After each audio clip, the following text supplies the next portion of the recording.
आज की कहानी है हमारी आसियाना भाग 1। रचना का एडमिशन दिल्ली के एक कॉलेज में हो गया। रचना बहुत खुश थी। रचना के पापा कानपुर के देहात के एक स्कूल में टीचर थे। बेटी को इतने बड़े शहर में भेजने से घबरा रहे थे।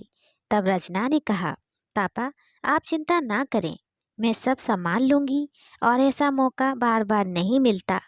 अपने पापा को किसी तरह समझा बुझाकर रचना दिल्ली के लिए रवाना हुई। घर से निकली तो मम्मी पापा उसे बस में बैठाने आए।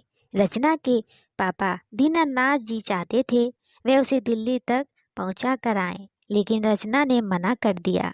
रचना की माँ शांति जी की आंखें नम थीं। तीनों बस स्टेशन पर खड़े थे। कुछ ही देर में बस आ गई। रचना अपना सारा सामान बस में चढ़ाने लगी। फिर मम्मी के गले लगकर उसने विदा ली। बस में खिड़की के सहारे सिर टिकाकर अपने गांव को निहार रही थी। रचना को लग रहा था जैसे सब छूटा जा रहा है। बस उसे कानपुर तक ले जाती, वहां से उसे ट्रेन से दिल्ली जाना था। रचना को बैठे बैठे बचपन की बातें याद आ रही थीं। कैसे उसकी मम्मी उसे प्यार से खाना खिलाती थी और उसके पापा सुबह सुबह उसे उठाकर पढ़ने के लिए बैठा देते थे। मम्मी पापा को याद करते करते एक बार तो उसका मन किया कि बस से उतरकर वापस चली जाए। रचना के मन में कई ख्याल उमड़ रहे थे। मुझे नहीं जाना, अपनी मम्मी पापा को छोड़कर। क्या हो जाएगा दिल्ली जाकर? ज़्यादा पढ़कर भी क्या करेगी? पढ़ाई पूरी करते ही शादी कर दी जाएगी। अपना घर परिवार छोड़कर जाना उसे अच्छा नहीं लग रहा था। वह बस से उतर जाना चाहती थी। रचना की आंखें नम हो गई थीं। दुपट्टे से आंखों को पोंछते हुए उसके मन में कुछ और विचार आने लगे। ऐसा भी तो हो सकता है दिल्ली में पढ़ाई के बाद अच्छी नौकरी मिल जाए। एक मकान लेकर मम्मी पापा को यहीं बुला लूंगी। कुछ सालों की ही तो बात है।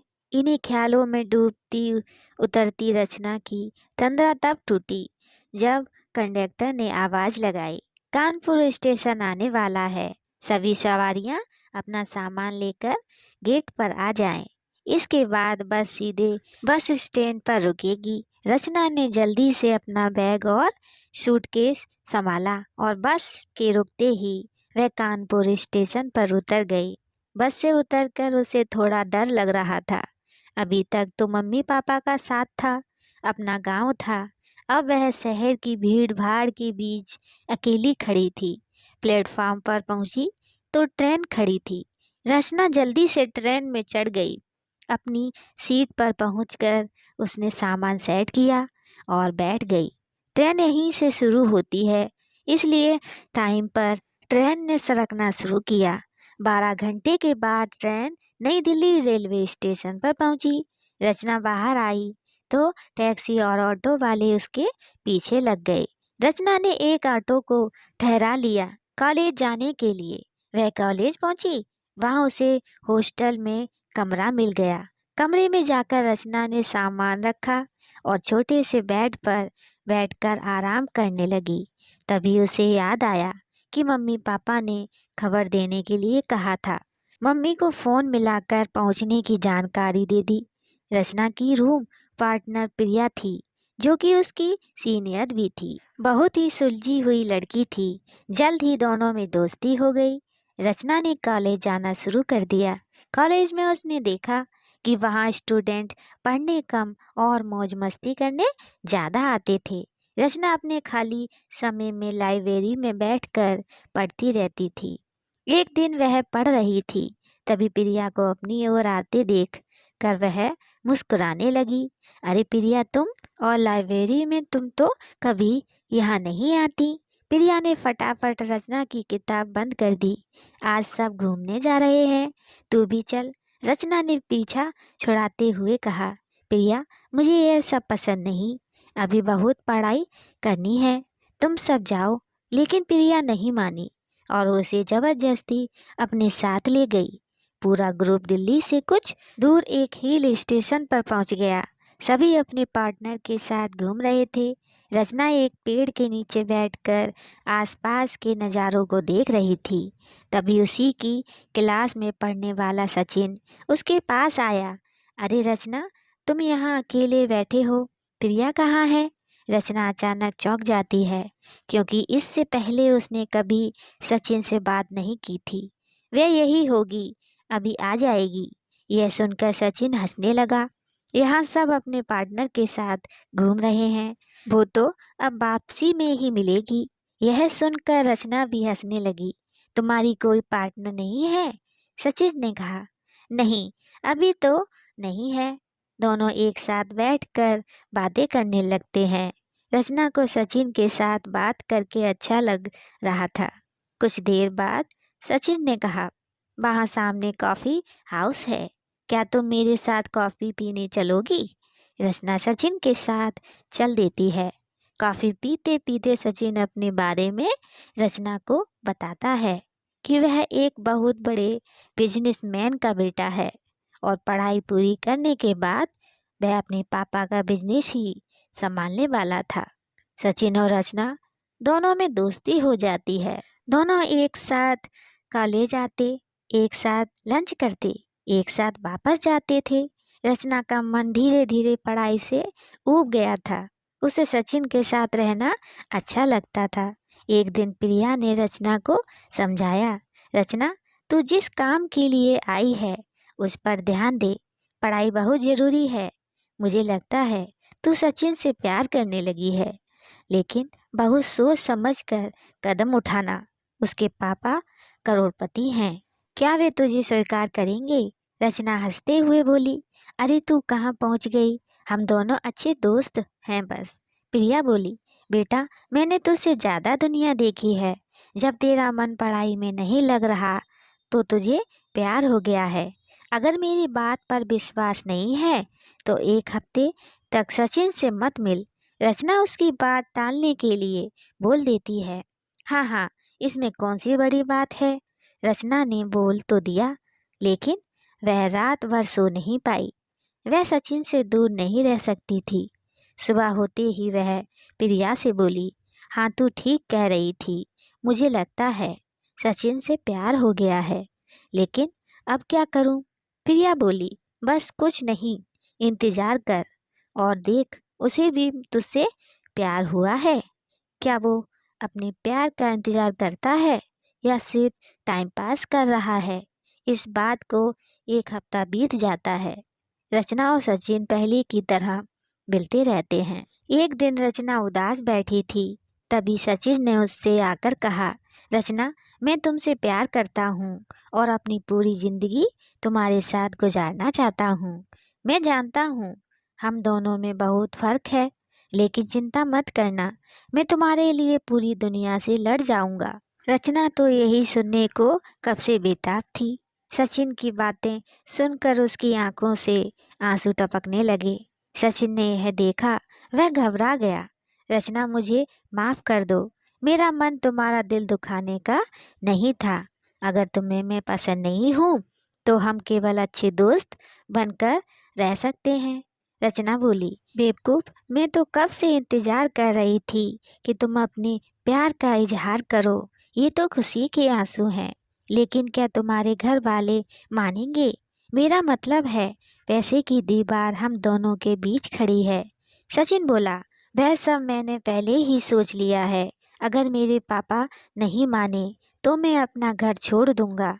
तुम्हारे साथ जीवन बिताने के लिए मैं कुछ भी कर सकता हूँ। यह सुनकर तो रचना सातवें आसमान पर थी। रचना और सचिन दोनों एक दूसरे के साथ घंटों समय बिताते थे। कई बार तो दोनों कॉलेज भी नहीं आते थे। इसका असर दोनों की पढ़ाई पर भी पड़ रहा था। एक तरफ रचना अपने माता पिता के सपने पूरे करने दिल्ली आई थी। नौकरी करके उनके लिए अच्छा सा घर खरीदने का इरादा रखती थी। दूसरी तरफ उसकी जिंदगी बस सचिन के चारों ओर सिमट कर रह गई थी। रचना और सचिन दोनों एक दूसरे के प्यार में खोए घंटों बातें करते रहते थे। एक दिन प्रिया और रचना दोनों अपने हॉस्टल के कमरे में सो रही थी। तभी रचना के मोबाइल की घंटी बजी। दूसरी तरफ से रचना की माँ शांति जी की घबराई आवाज़ सुनकर रचना डर गई। बेटी, तू जल्दी से घर आ जा, तेरे पापा की तबीयत अचानक बहुत खराब हो गई है। शांति जी ने इतना कहकर फ़ोन काट दिया। रचना की आंखों से आंसू बह रहे थे। प्रिया भी फ़ोन सुनकर उठकर बैठ गई थी। रचना की ऐसी हालत देखकर वह फटाफट उठी और पानी की बोतल रचना के हाथ में दी। रचना ने 2 घूंट पानी पिया। क्या हुआ रचना, तू रो क्यों रही है? किसका फ़ोन था? प्रिया, मेरे पापा बहुत बीमार हैं, मुझे घर जाना पड़ेगा। मैं अभी ऑनलाइन टिकट देखती हूँ, शायद रात की किसी गाड़ी में रिजर्वेशन मिल जाए। यह कहकर रचना जल्दी जल्दी मोबाइल में टिकट ढूंढने लगी। तभी प्रिया बोली, तू घबरा मत, सब ठीक हो जाएगा। ला, मैं तेरी पैकिंग कर देती हूँ। प्रिया पैकिंग में लग गई। रचना को तत्काल में एक टिकट मिल गई। 2 घंटे बाद की ट्रेन थी। वो सुबह 7 बजे तक कानपुर उतारने वाली थी। रचना ने फटाफट सचिन को फ़ोन मिलाया, लेकिन उसका फ़ोन स्विच ऑफ आ रहा था। इसे भी आज ही फ़ोन स्विच ऑफ करना था। अरे तू छोड़ उसे, मैं बता दूंगी। चल जल्दी से कैब बुक कर ले, मैं कैंटीन से कुछ खाने के लिए पैक करवा कर लाती हूँ, रात को खा लेना। रचना ने प्रिया को गले लगा लिया। थैंक यू यार, तू नहीं होती तो पता नहीं क्या होता। मैं तो बहुत नर्वस हो रही हूँ। पता नहीं पापा को क्या हो गया, माँ भी ना कुछ ढंग से बताया भी नहीं। अरे तू चिंता मत कर, सब ठीक हो जाएगा, ज़्यादा मत सोच। और हाँ, घर पहुँचकर मुझे फ़ोन कर दियो, मैं सुबह सचिन को सब बता दूंगी। बस तू एक बात याद रखना, ऐसे हालात में अपने घर वालों को सचिन के बारे में कुछ मत बताना। हाँ ठीक है। प्रिया जल्दी से कैंटीन की ओर चल दी। वहाँ से उसने कुछ खाना पैक करवाया और रूम में आकर रचना के बैग में रख दिया। इसी बीच रचना हॉस्टल की वार्डन से परमिशन लेने आ गई। दोनों बैग और सूटकेस लेकर हॉस्टल के गेट पर आ गई। कुछ ही देर में कैब आ गई। प्रिया से विदा लेकर रचना कैब से नई दिल्ली रेलवे स्टेशन पहुंच गई। समय पर वह ट्रेन में चढ़ गई। रात भर उसे नींद नहीं आई। घबराहट में उसे कभी पापा की याद आती, कभी सचिन की। रचना सचिन से बात करना चाह रही थी, लेकिन अब उसकी हिम्मत नहीं पड़ रही थी। किसी तरह रात कटी। सुबह वह कानपुर पहुंच गई। वहां से बस लेकर वह अपने गांव पहुंच गई। घर पहुंचते ही रचना ने देखा उसके पापा बिस्तर पर लेटे हुए हैं और माँ उनके पैरों के पास बैठी थी। घर में 1-2 पड़ोस की औरतें और आदमी भी बैठे थे। रचना ने मम्मी के कंधे पर हाथ रखा। शांति जी ने रचना को देखा। उन्होंने उसे चुप रहने के लिए कहा और उसे बाहर चलने के लिए इशारा किया। बाहर आकर शांति जी ने रचना को गले से लगा लिया। रचना ने अपनी मम्मी को कस के जकड़ लिया। जब दोनों अलग हुई तो उसने देखा, क्या यही उसकी मम्मी थी, हमेशा उत्साह से भरी रहने वाली। आज उनका चेहरा बिल्कुल मुरझाया हुआ था। आंखें नम थीं, आंखों के नीचे गहरे काले गड्ढे थे। ऐसा लगता है पता नहीं कितनी रातों से सोई नहीं है। बहुत कमज़ोर लग रही थीं। रचना को लगा जैसे उसके पापा नहीं, उसकी मम्मी बीमार है। रचना अपने आप को रोक नहीं पाई। वह रोने लगी। शांति जी की आंखों में आंसू थे। वे अपने हाथों से रचना के आंसू पोंछ रही थीं। बेटी तू चिंता मत कर, सब ठीक हो जाएगा। कुछ देर में रचना सामान्य हुई तो उसने शांति जी से पूछा, मम्मी आपने फ़ोन पर कुछ बताया नहीं, अचानक पापा को क्या हो गया? बेटा तेरे पापा स्कूल गए थे, वहीं बेहोश हो गए। स्कूल वाले इन्हें हॉस्पिटल ले गए। वहाँ पता लगा इन्हें हार्ट अटैक आया है। उस समय तो इन्होंने इंजेक्शन और दवाइयाँ लेकर उन्हें बचा लिया, लेकिन तुरंत कानपुर रेफर कर दिया। हम इन्हें कानपुर ले गए। वहाँ पता लगा कि इनके हार्ट में ब्लॉकेज हैं। वहाँ स्टेंट डाली गई। इस सब के बीच में इतना घबरा गई थी कि तुझे फ़ोन करने का ध्यान ही नहीं रहा। रचना यह सुनकर आश्चर्य से बोली, ये क्या कह रही हो मम्मी? ये सब कुछ हुआ था? पापा घर कब आए? बेटी, इस बात को 1 सप्ताह हो गया। मैं कल ही तेरे पापा को छुट्टी मिली है। मैं अपना फ़ोन घर पर ही भूल गई थी, घर में आ नहीं पाई। कल हम आए तब मैंने तुझे फ़ोन किया। रचना को अपनी मम्मी पर बहुत गुस्सा आ रहा था। वह कमरे में जाने लगी तो उसकी मम्मी ने कहा, बेटा अभी तेरे पापा दवा खाकर सोए हैं, 3-4 घंटे बाद उठेंगे। डॉक्टर ने कहा है वे जितना आराम करेंगे उतना जल्दी ठीक हो जाएंगे। तुझे देखेंगे तो घबरा जाएंगे। कल भी मना कर रहे थे, कह रहे थे रचना को क्यों परेशान कर रही है, मैं ठीक तो हूँ। रचना वहीं खड़ी रह गई।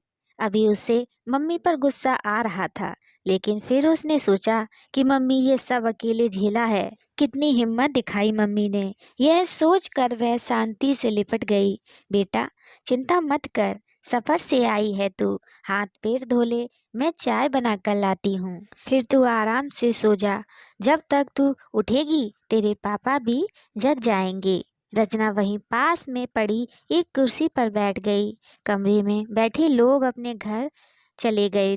उनके जाने के बाद रचना पापा के सिरहाने बैठकर उन्हें निहारने लगी। कुछ देर में शांति जी चाय बना लाई, साथ में कुछ बिस्किट भी थे। रचना के सिर में दर्द हो रहा था। चाय के साथ बिस्किट खाकर उसे बहुत राहत मिली। वह रात से भूखी भी थी। शांति जी भी अपना चाय का कप लेकर उसके पास आकर बैठ गईं। मम्मी आप अपना भी ध्यान रखो, कितनी कमजोर लग रही हो। क्या करूं बेटी, कुछ खाने का मन ही नहीं करता। हॉस्पिटल में भी आस पड़ोस के लोग खाना पहुंचा आते थे, लेकिन मेरे से खाया नहीं जाता था। अब घर में अकेले कुछ बनाने का मन नहीं करता। बस तेरे पापा के लिए खिचड़ी या दलिया वगैरह बनाती हूँ, वही बचा हुआ खा लेती हूँ। रचना को अपनी मम्मी पर बहुत तरस आ रहा था।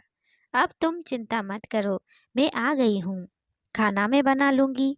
शांति जी के चेहरे पर एक फीकी सी मुस्कुराहट आई और चली गई। कुछ देर बाद रचना दूसरे कमरे में सोने चली गई। रचना के जाने के बाद जब अगले दिन प्रिया कॉलेज पहुंची तो सचिन ने उसे रोककर रचना के बारे में पूछा, प्रिया रचना कहाँ है और उसका फ़ोन क्यों स्विच ऑफ आ रहा है? प्रिया ने उसे सारी बात बता दी। ओहो, कल मेरे फ़ोन की बैटरी ख़त्म हो गई थी। प्लीज़ अगर रचना से बात हो तो मुझे बता देना। सचिन बहुत परेशान हो गया।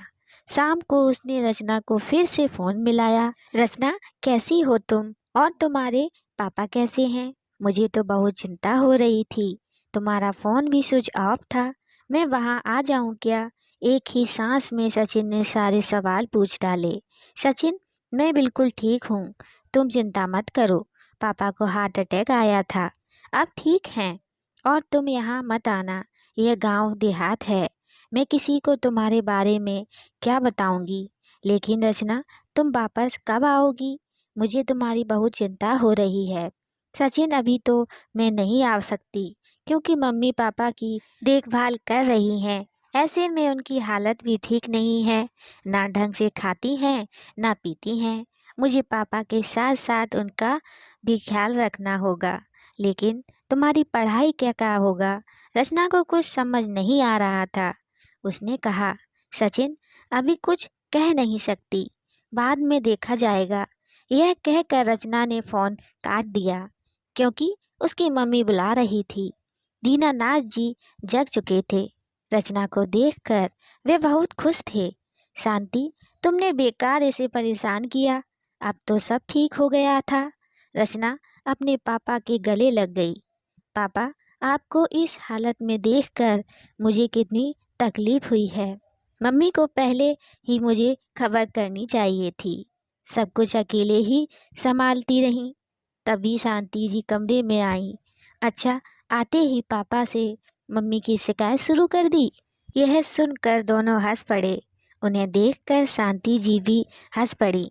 देखा, मेरी बेटी के आने से तुम्हारे चेहरे पर मुस्कान तो आई, वरना सारे दिन उदास बैठी रहती थी। अब मैं जल्दी अच्छा हो जाऊंगा। दीनानाथ जी ने शांति जी की ओर देखते हुए कहा।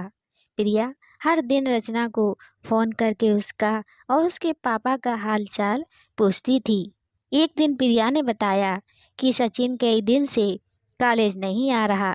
जब प्रिया ने फ़ोन किया तो बोला रचना के बगैर मन नहीं लग रहा, इसलिए वह अब तभी कॉलेज आएगा जब रचना आ जाएगी। उसकी बात सुनकर रचना कुछ परेशान हो गई। उसने तुरंत फ़ोन काट कर सचिन को फ़ोन मिलाया। सचिन, मैं ये क्या सुन रही हूँ? तुम कॉलेज नहीं जा रहे हो, मेरे कारण तुम्हारी पढ़ाई का नुकसान हो, ये मुझसे बर्दाश्त नहीं होगा। तुम कल से कॉलेज जाओ, मुझे तो आने में अभी टाइम लगेगा। तुम नोट बनाकर रखना, मैं तुमसे ले लूँगी। नहीं रचना, मुझे तुम्हारी याद आती है, कॉलेज में अच्छा नहीं लगता, मैं नहीं जा रहा कॉलेज। बस एक बार मुझे अपने गांव आने दो, तुम्हें देखे बगैर मेरा मन उदास रहता है। रचना ने हंसते हुए कहा, अरे साहब, मैं कहाँ भागी जा रही हूँ? देवदास मत बनो, कॉलेज जाओ, पढ़ाई करो, नहीं तो मैं तुमसे बात नहीं करूँगी। अच्छा ठीक है, कल से चला जाऊँगा, लेकिन तुम्हें मुझसे रोज़ बात करनी पड़ेगी। हाँ ठीक है, चलो अब मैं कल बात करूँगी, अभी मम्मी बुला रही है। सचिन अगले दिन कॉलेज गया। उसने किसी तरह कॉलेज में कुछ लेक्चर अटेंड किए और फिर घर आ गया। रचना के पिता दीनानाथ जी बेटी के आने से बहुत खुश थे। एक दिन गांव के प्रधाना शंकर लाल जी उन्हें देखने आए। मास्टर जी, कैसे हो आप? अब तबीयत कैसी है? दीनानाथ जी ने कहा, प्रधान जी, आपने सही समय पर गाड़ी भेजकर बहुत मदद कर दी, वरना पता नहीं क्या हो जाता। शंकरलाल जी ने कहा, ऐसा क्यों कह रहे हो? तुम और मैं बचपन के दोस्त हैं, कभी भी कोई ज़रूरत हो तो बता देना। दीनानाथ जी ने कहा, भाई, घर का माहौल तो तुम देख ही रहे हो, मेरी पत्नी और बेटी दोनों बहुत परेशान हैं। मैं अब चाहता हूँ कि रचना के किसी तरह हाथ पीले कर दूँ। अब मुझे अपना भरोसा नहीं है, पता नहीं कब क्या हो जाए। शंकरलाल जी शांति से उनकी बात सुन रहे थे। कुछ देर चुप रहने के बाद वह बोले, भाई, अगर तू बुरा ना माने तो एक बात कहूँ। मेरा छोटा बेटा विनीत शहर से पढ़कर आया है, अब मेरा सारा काम देखता है। उसने शहर में रहने की बजाय अपने बड़े भाई के साथ खेत और मंडी दोनों संभाल लिए हैं। क्यों ना हम इस दोस्ती को रिश्तेदारी में बदल दें। दीनानाथ जी यह सुनकर बहुत खुश हुए, लेकिन अगले ही पल उन्होंने कहा, भाई मेरा तुम्हारा क्या मुकाबला, मैं एक छोटा सा अध्यापक, मेरी हैसियत तुम्हारी जितनी नहीं है। शंकरलाल जी ने कहा, तू बस हाँ कर दे, चिंता मत कर, हमें दान दहेज नहीं चाहिए, बस एक संस्कारी बहू मिल जाए और कुछ नहीं चाहिए। कुछ ही देर में शांति जी चाय नाश्ता ले आई। शंकरलाल जी ने कहा, भाभी जी, अब तो मिठाई का प्रबंध कीजिए, मैं अपने छोटे बेटे के लिए आपकी बेटी का हाथ मांग रहा हूँ। एक बार सब मिल लें, लड़का लड़की एक दूसरे को देख लें, फिर आप मिठाई खिलाना। शांति जी ने पैसे भरी नज़रों से दीनानाथ जी की ओर देखा। वे बोले, अरे तुम चिंता मत करो, मैं तुम्हें सब कुछ बता दूंगा। चाय पीकर शंकरलाल जी चले गए। तब दीनानाथ जी ने कहा, रचना कहाँ है? शांति जी ने बताया, वो अपनी पुरानी सहेलियों से मिलने गई है। आप बताइए, ये रिश्ते की बात कहाँ से आ गई? शांति जी, आप तो जानती हो, मुझे एक अटैक पड़ चुका है, सब ठीक है, लेकिन अब मैं अपनी जिम्मेदारी से मुक्त होना चाहता हूँ। रचना की शादी हो जाए तो मन से एक बोझ उतर जाएगा। दीनानाथ जी की बात सुनकर शांति जी की आंखें भर आईं। तभी रचना कमरे में आई और पास पड़ी कुर्सी पर बैठते हुए बोली, ओहो पापा, अब मैं आप पर बोझ बन गई हूँ, जिसे आप उतार फेंकना चाहते हैं। नहीं बेटी, ऐसी बात नहीं है। इनके पुराने मित्र शंकरलाल जी आए थे, वे अपने छोटे बेटे के लिए तेरा हाथ मांग रहे थे। वह चाहते हैं कि दोस्ती रिश्तेदारी में बदल जाए। शांति जी ने कहा। रचना यह सुनकर हिल गई। उसे विश्वास नहीं हो रहा था। वह अभी तक इसी कश्मकश में थी कि कैसे सचिन के बारे में बात करे, लेकिन यहाँ तो कुछ और ही चल रहा था। रचना उठकर अपने कमरे में चली गई। वह बहुत बेचैन हो गई थी।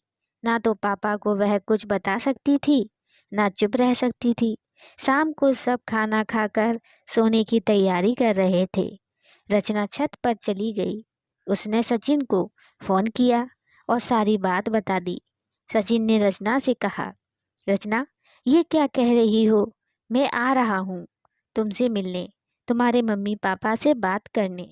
रचना ने कहा, नहीं सचिन, यहाँ मत आना। पापा अभी भी बेड रेस्ट पर हैं। मैं उन्हें किसी तरह मना लूँगी। जब तक मैं ना कहूँ यहाँ मत आना। लेकिन रचना एक बात याद रखना, मैं तुम्हारे बगैर मर जाऊँगा। मैं तुमसे बहुत प्यार करता हूँ। मुझे छोड़ने के बारे में सोचना भी मत। सचिन की बात सुनकर रचना परेशान हो गई। उसे कुछ समझ नहीं आ रहा था। कुछ देर वह छत पर टहलती रही। शांति जी रचना को ढूंढती हुई छत पर आ गईं। अरे तू यहाँ अकेले में क्या कर रही है? चल नीचे सोने चलते हैं। माँ मुझे नींद नहीं आ रही है। आप जाओ, मैं थोड़ी देर में आती हूँ। रचना ने माँ को टालते हुए कहा। शांति जी ने उसका चेहरा पढ़ लिया था। वो बोली, क्या बात है? तू बहुत परेशान लग रही है। ऐसा लग रहा है जैसे रो रही थी। सब ठीक तो है ना? कहीं शादी के बाद से तो परेशान नहीं है? मैं जानती हूँ शंकर लाल जी के परिवार को बहुत अच्छा परिवार है। वह लोग तुझे बहुत खुश रखेंगे। रचना ने झुंझलाते हुए कहा, माँ वो बात नहीं है, लेकिन मैं अभी शादी नहीं करना चाहती हूँ। शांति जी ने उसे समझाते हुए कहा, मैं जानती हूँ अभी तेरी पढ़ाई चल रही है, लेकिन तू चिंता मत कर। तेरे पापा ने उनसे बात कर ली है। शादी के बाद भी तू अपनी पढ़ाई जारी रख सकती है।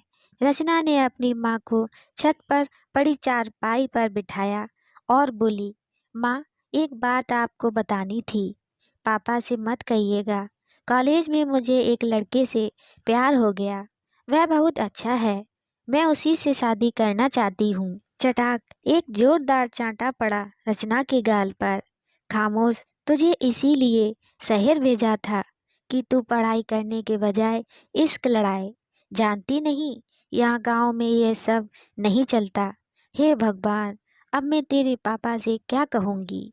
वो तो ये सब बर्दाश्त नहीं कर पाएंगे। शांति जी बोले जा रही थी। रचना चुपचाप सब सुन रही थी। ये तो होना ही था। उसे पता था अचानक ये सब होगा। इसका अनुभव उसे नहीं था, लेकिन अब और कोई चारा नहीं था। रचना ने कहा, माँ एक बार आप दोनों सचिन से मिल लो। बहुत अच्छा लड़का है। शांति जी की आंखों से भी आंसू बह रहे थे। उन्होंने रचना को चांटा तो मार दिया था, लेकिन उनका मन अंदर ही अंदर उन्हें कचोट रहा था। आज पहली बार उन्होंने अपनी लाडली बेटी को चांटा मारा था। रचना ये तूने क्या कर दिया? हम किसी को मुंह दिखाने लायक नहीं रहे। हमारा समाज ये सब बर्दाश्त नहीं करेगा। तेरे पिता का जो जीना मुश्किल हो जाएगा। बेटा मेरी बात मान, भूल जा उसे। अपने पिता का कहना मानकर चुपचाप शादी कर ले। रचना ने कहा, माँ तुम नहीं जानती, वो मेरे बगैर नहीं रह सकता। वो मर जाएगा। उसके पिता के पास करोड़ों की संपत्ति है, लेकिन वह सब कुछ छोड़कर मेरे साथ आने के लिए तैयार है। मैं भी उसके बगैर मर जाऊंगी। बेटी की बातें सुनकर शांति जी का कलेजा कांप गया। हे भगवान, ये सब क्या हो गया? इससे तो अच्छा इसे शहर भेजते ही नहीं। अब इसके पिता से कैसे बात करूं? यही सब बड़बड़ाती हुई शांति जी नीचे आ गईं। उन्होंने कमरे में झांक कर देखा। दीनानाथ जी चैन से सो रहे थे। उनके चेहरे को देखकर ऐसा लग रहा था जैसे उन्हें अब कोई परेशानी नहीं है। शांति जी नीचे चटाई बिछाकर सोने की कोशिश करने लगी। कुछ देर बाद रचना नीचे आई और दूसरे कमरे में सोने चली गई। शांति जी सारी रात रोती रहीं। उन्हें कुछ समझ नहीं आ रहा था कि अब क्या करें। इधर रचना भी गहरी सोच में डूब गई। सोचते सोचते उसे पता नहीं कब नींद आ गई। सुबह फोन की घंटी से उसकी आंख खुली। दूसरी तरफ फोन पर सचिन था। रचना, क्या हुआ? सब ठीक है? तुम कैसी हो? रचना ने कहा। सचिन, मैंने हिम्मत करके माँ को सब कुछ बता तो दिया है, लेकिन वे बहुत गुस्सा हैं। तुम सब्र रखो, मेरे लिए सब कुछ बहुत मुश्किल है। रचना ने किसी तरह सचिन को समझाकर फोन रख दिया। वह कमरे से बाहर आई तो शांति जी किचन में चाय बना रही थीं। रचना पापा के पास जाकर बैठ गई। दीनानाथ जी ने उसे देखा और कहा, बेटा क्या बात है? बहुत परेशान लग रही है। रचना कुछ बोलती उससे पहले ही शांति जी ट्रे में 3 कप चाय लेकर आईं। आप किसी की चिंता मत कीजिए, सब ठीक है। आप बस अपनी सेहत की चिंता कीजिए। यह कहकर उन्होंने चाय की ट्रे पलंग पर रख दी। सबने अपने अपने कप उठा लिए और चाय पीने लगे। दोस्तों, कहानी कैसी लगी कमेंट बताइएगा, लाइक सब्सक्राइब शेयर भी कीजिएगा हमारी अगली कहानी के लिए। जय श्री राधे।